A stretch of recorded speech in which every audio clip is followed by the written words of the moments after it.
Salut à tous!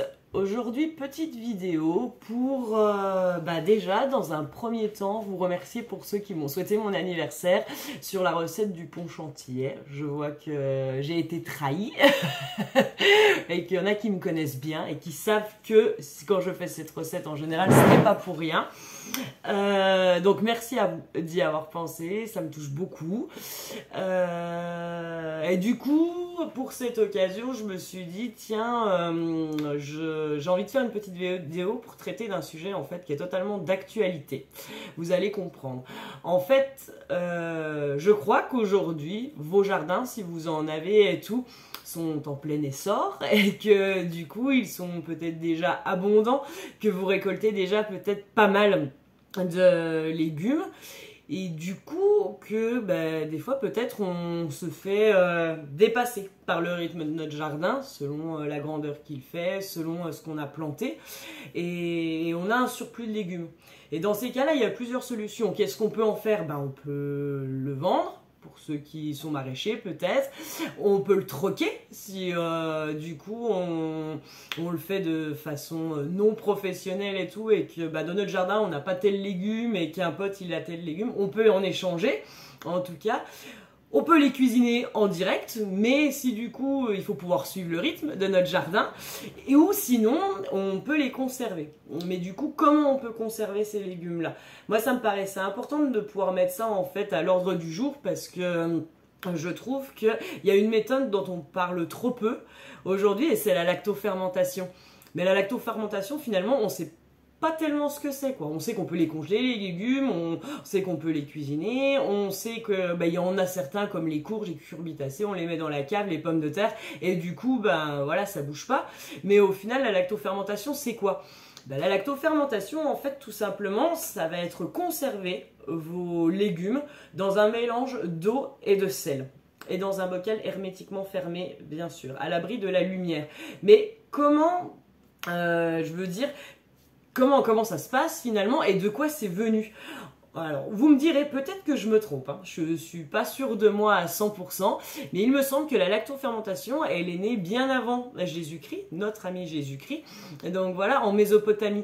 Et du coup, ça s'est développé, ça s'est, on va dire, un petit peu diffusé dans les autres pays, et ça a été adopté même, parce que du coup, c'est très peu coûteux, et ça permet de conserver des légumes pendant une certaine longueur de temps, 1 an, voire même jusqu'à 2 ans, selon les légumes que c'est. Et ça paraît, c'est hyper pratique. Donc aujourd'hui, ce qu'il faudrait peut-être dire aussi, c'est ce que ça apporte la lactofermentation. Parce que pourquoi on ferait plus de la lactofermentation que de congeler des légumes? Parce qu'on a tous un congèle. En l'occurrence, on n'a pas forcément tous des bocaux qui ferment hermétiquement et ça prend la place de les stocker. Donc pourquoi on ne les mettrait pas au congèle? Parce que la lactofermentation, en fait, à la différence de congeler ses légumes, ou de les laisser dans sa cave tout simplement sans les préparer, comme je vous l'ai dit, ça permet déjà une conservation plus longue, puisqu'en général, on dit qu'au congèle, c'est maximum de chez maximum 9 à 1 mois, 9 mois à 1 an, pardon, la conservation, alors qu'en lacto, on peut tirer presque jusqu'à 1 an et demi, voire 2 ans pour certains légumes. Mais ça apporte aussi d'autres choses finalement. Cette lactofermentation, déjà, elle va nous permettre de mieux assimiler la vitamine B12.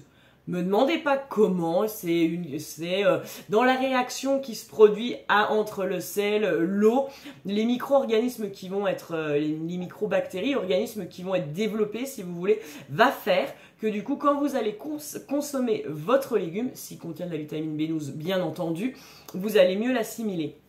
Et il y a un autre point aussi qui paraît hyper important, c'est du coup le fait que, toujours ces micro-organismes, ces micro-bactéries, là du coup, moi je suis sur un sujet un peu plus délicat dans le sens où je ne maîtrise pas tout ce côté un peu scientifique. S'il y en a d'entre vous qui nous regardent et qui peuvent aller plus loin dans la description, n'hésitez pas à mettre un commentaire et à nous dire.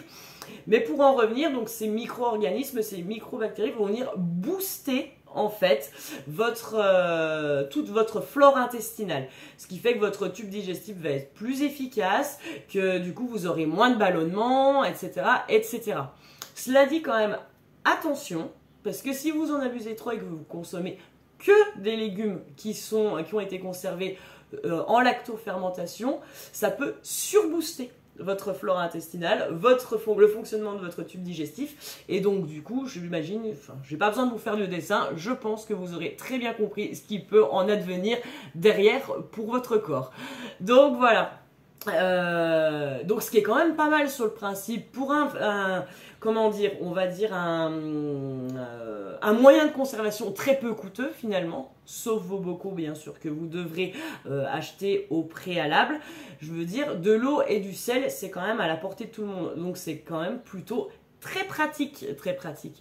Juste une petite précision, c'est que ces bocaux, si vous vous lancez là-dedans, si vous vous lancez à faire de la lactofermentation, attention parce que vos bocaux doivent être conservés dans un endroit dans le noir, c'est mieux, et dans un endroit où il n'y a pas tellement de variables de température.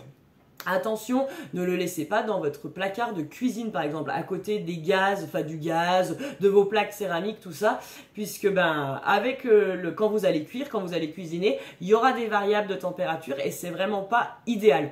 Le mieux, c'est que si vous avez un garage, pas forcément isolé, mais voilà, déjà dans le noir où il y a moins de variables. Après, attention entre l'hiver et l'été, ou une cave, le cave c'est l'idéal. Voilà.